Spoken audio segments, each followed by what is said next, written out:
पहले चरण के मतदान के बाद जिस तरह से सर्वे एनालाइज किए जा रहे हैं, जो ग्राउंड रिपोर्ट्स आ रही हैं, वो ये बता रही हैं कि बीजेपी काफी हद तक इंडिया गठबंधन से पिछड़ गई है। शायद जिसका नतीजा है कि अब बीजेपी को एक बार फिर से हिंदू मुसलमान का सहारा लेना पड़ रहा है और खुद प्रधानमंत्री ने इस मामले में कमान संभाली है।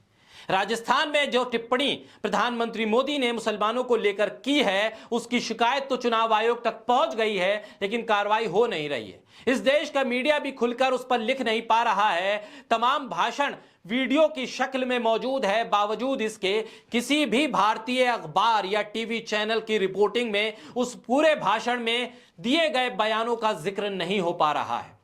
उसमें दर्ज किए गए आपत्तिजनक तथ्यों और आपत्तिजनक कुतर्कों का कोई भी विश्लेषण नहीं कर रहा है। ऐसे में प्रधानमंत्री जो अपने आप को ग्लोबल लीडर के तौर पर प्रस्तुत करते हैं, जिनके समर्थक ये कहते हैं कि प्रधानमंत्री मोदी के काल में ही दुनिया भर में भारत का डंका बज रहा है, उन्हीं प्रधानमंत्री मोदी भाषण के बाद दुनिया भर के अखबार क्या लिख रहे हैं, वो इस वीडियो में हम आपको बताने जा रहे हैं। भारत के प्रधानमंत्री नरेंद्र मोदी के भाषण को मुसलमानों के खिलाफ की गई टिप्पणी के तौर पर पूरी दुनिया के अखबार उसे लिख रहे हैं। भारत की राजनीति इसके इर्द गिर्द घूम रही है, इस बात का जिक्र दुनिया भर के अखबार कर रहे हैं। दुनिया भर के अखबार लिख रहे हैं कि भारत के लोकतांत्रिक व्यवस्था में आम चुनाव में देश के प्रधानमंत्री भारत की एक बहुत बड़ी आबादी मुसलमानों को कटघरे में खड़ा कर रहे हैं और उनको लेकर आपत्तिजनक बयान और हिंदू और मुसलमानों के बीच की खाई को बड़ा करने का काम कर रहे हैं। विदेशी मीडिया में प्रधानमंत्री मोदी के इन बयानों और टिप्पणियों की कवरेज की गई है और पूरे के पूरे भाषण को एनालाइज किया गया है। इसके सिलसिले में अगर हम खंगालें तो CNN भी इसे रिपोर्ट करता है। CNN ने अपनी हेडलाइंस में लिखा है कि भारत में विशाल चुनाव में विभाजन गहरा गया है और मोदी की मुसलमानों पर की गई टिप्पणी पर घृणास्पद भाषण देने के आरोप लगने लगे। ऐसे में ये पूरे का पूरा मामला अब अंतर्राष्ट्रीय पटल पर मुसलमानों के खिलाफ हेट स्पीच से जुड़ गया है और इसके कटघरे में खुद प्रधानमंत्री मोदी आ गए।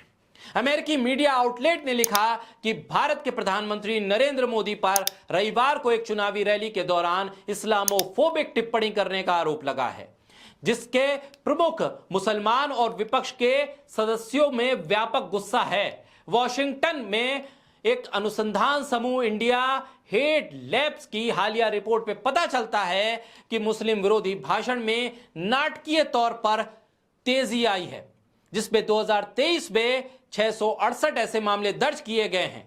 रिपोर्ट में यह भी बताया गया है कि इनमें से 75% मामले बीजेपी शासित राज्यों में हुए हैं।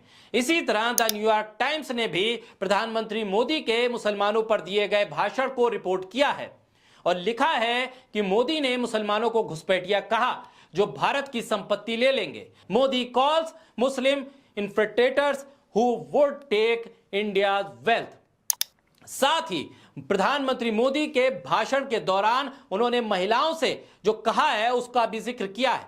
प्रधानमंत्री ने महिलाओं से अपने भाषण के दौरान मुसलमानों का डर दिखाया और कहा, मेरी माताएं और बहनें ये कहना चाहती हैं कि उनके कांग्रेस विरोधी उनका सोना छीन लेंगे और मुसलमानों को दे देंगे।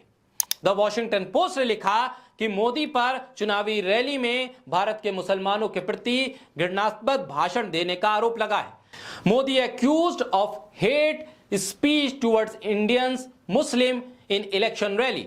टाइम्स मैगजीन ने भी इस मामले में लिखा कि भारतीय प्रधानमंत्री चुनावी रैली के दौरान मुसलमानों के प्रति घृणा से भरे भाषण दे रहे हैं, ऐसे आरोप लगे हैं। Indian prime minister Modi accused of hate speech towards Muslim in campaign rally.